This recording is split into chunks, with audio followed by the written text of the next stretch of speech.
দত্তাবাদের স্বর্ণ ব্যবসায়ী খুনের ঘটনায় নাম জড়ায় রাজগঞ্জের বিডিও প্রশান্ত বর্মনের।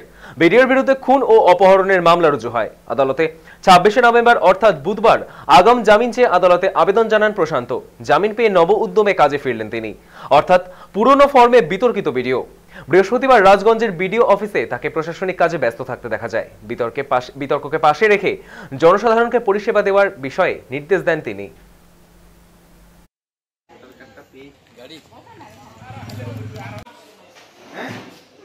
তো সেটা কি আপনারই, এটা বিচারাধীন বিষয়, সেটা নিয়ে আমি কোনো মন্তব্য, মানে এ থেকে আপনার জয় হলো আর কি, মানে এইসব আমি কোনো মন্তব্য করব না। জয় পরাজয় শব্দগুলো এগুলো এই বিচারাধীন বিষয়ে আসে না। যেহেতু বিচারাধীন বিষয় আছে, এই বিষয়ে আমি কোনো মন্তব্য, মানে আপনি আপনার কর্মস্থলে এই বিতর্কগুলোকে সাইডে রেখেই আমি কাজ করে দেখুন, আমি যাচ্ছি। পরিষ্কার বলছি, কে কি বললো আমার দেখার দরকার নেই।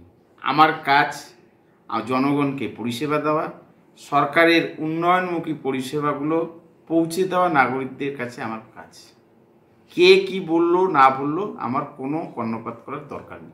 সরকারি পরিষেবা নিতে আসছে, সরকারের যে পরিষেবাগুলো আছে, বিভিন্ন ধরনের প্রকল্পের পরিষেবা, রূপশ্রী, কন্যাশ্রী, ঐক্যশ্রী, বৃদ্ধ ভাতা, লক্ষ্মীর ভাণ্ডার, তাদেরকে আমার কাজ হচ্ছে পরিষেবা দেওয়া।